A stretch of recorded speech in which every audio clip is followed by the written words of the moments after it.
मशहूर अभिनेता अन्नू कपूर ने पिछले दिनों एक सुलगता हुआ सच बोला है, जिसके बाद से बॉलीवुड समेत पूरे देश के सेक्युलर लिबरल माफियाओं में खलबली मच गई है। पहले सुनिए अन्नू कपूर का सुलगता हुआ सच। उसका नाम है चक दे इंडिया। जबकि चक दे इंडिया के बारे में बाद में कर, चक दे इंडिया का जो मेन कैरेक्टर है वो असल में हमारे एक बहुत बड़े कोच श्री नेगी साहब की लाइफ के ऊपर है। लेकिन इंडिया के अंदर है ना कि वो मुसलमान को अच्छा कैरेक्टर बताना है और पंडित का मजाक उड़ाना है, तो वो पुरानी एक व्याधि है जिसे गंगा जमनी तहजीब के नाम पर एक लेबल लगा दिया जाता है। एनीवे, वो सारी चीजें हम सब। अन्नू कपूर ने जो कहा है उस सच को आईआईएम के प्रोफेसर धीरज शर्मा 10 साल पहले तथ्यों के साथ उजागर कर चुके हैं, लेकिन सेक्युलर लिबरल गिरोह ने तब उस सच का गला घोंट दिया था। उन्होंने तब बताया था कि पिछले 3 दशकों में भगवान और उनके प्रति आस्था, श्रद्धा एवं उनकी कृपा एवं आशीर्वाद का चित्रण उल्लेख करने वाली फिल्मों की संख्या 400% कम हुई है। आईआईएम के प्रोफेसर धीरज शर्मा जी की इस रिपोर्ट में बॉलीवुड में चल रहे उसी षड्यंत्र को उजागर किया गया था जिसे अब देश फिल्म जिहाद के नाम से जानता है। फरवरी 2020 में धीरज शर्मा ने एक और रिपोर्ट लिखी थी। अपनी इस नई रिपोर्ट में उन्होंने चौंकाने वाले उस तथ्य को उजागर किया था जो यह बताता है कि बॉलीवुड में प्रारंभ किया गया फिल्म जिहाद अपने उद्देश्य में कितना सफल हुआ और उसने कितना घातक प्रहार किया। धीरज शर्मा जी की 2020 की नई रिपोर्ट से संबंधित अध्ययन के अनुसार 1960 के दशक में बॉलीवुड की प्रमुख मुख्य फिल्मों में से 68% फिल्मों में भगवान और उनके प्रति आस्था, श्रद्धा एवं उनकी कृपा एवं आशीर्वाद का चित्रण उल्लेख किसी न किसी रूप में होता था।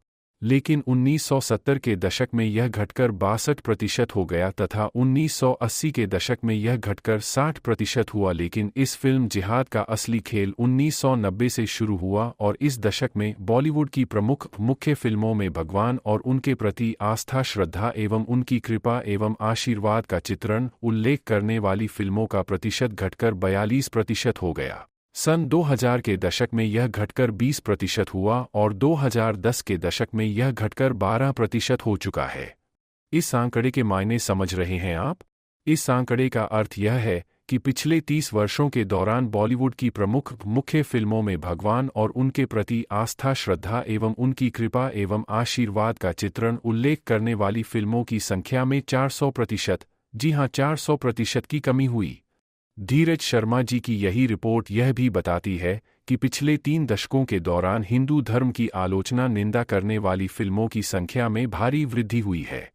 ध्यान रहे, भारत सरीखे धार्मिक आस्था, श्रद्धा वाले देश में उपरोक्त घटनाक्रम मात्र संयोग नहीं हो सकता, बल्कि यह एक खतरनाक सुनियोजित षड्यंत्र के तहत किया गया।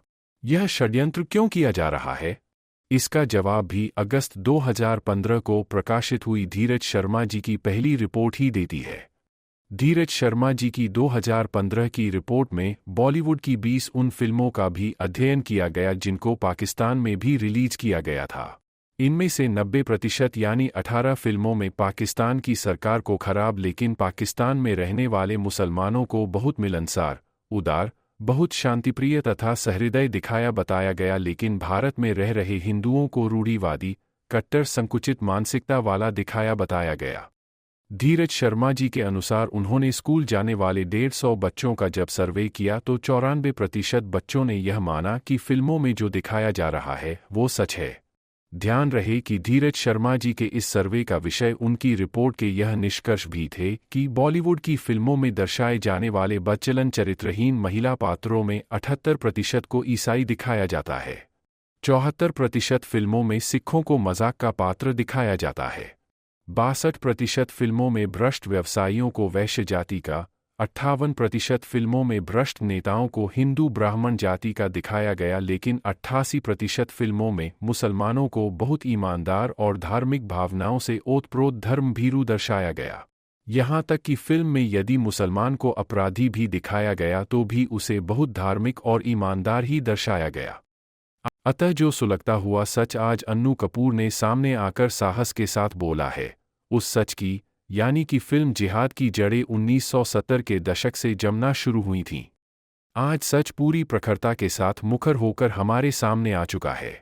अब सावधान होने और पापी बॉलीवुड को सबक सिखाने की जरूरत हमें है।